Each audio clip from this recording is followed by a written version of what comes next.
Hi, Peter Thomson here, and welcome to the Economics of Innovation. So, my friends that know me as a lawyer don't necessarily know that I now work in marketing and design and branding. And my friends that know me as a brand strategist and a social media advisor don't always know that I started off my career as a lawyer.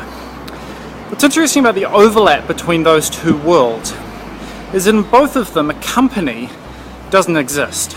A company is a useful fiction.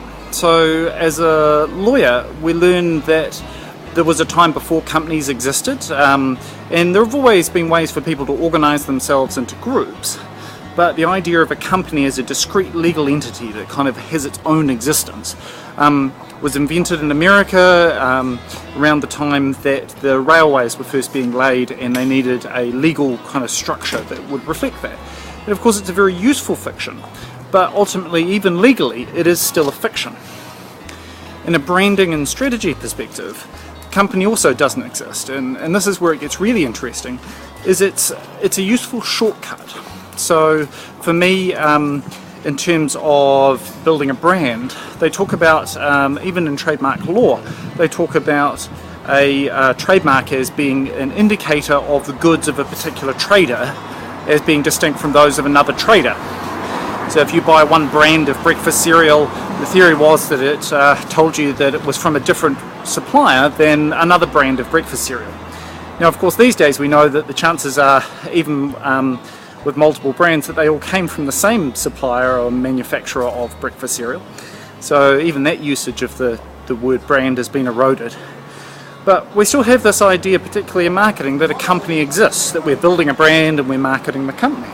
But of course, we're not.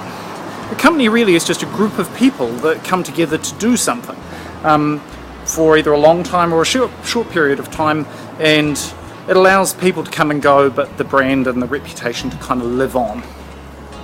But even at a consumer level, the company doesn't really exist. I have a relationship with the products, or a relationship with the people that I interact with, or the services, but I can never actually interact with the company because it's an idea. I can see its logo, I can see all the artifacts of the company, but I can't actually see, you can't put your finger on and point to the company. It doesn't physically exist. So from a social media perspective, and this is where it gets really interesting, you look at a company's Twitter account or a company's Facebook page, and again you can kind of prod them and go, okay, well maybe that's that brand's Facebook page, but it's really not.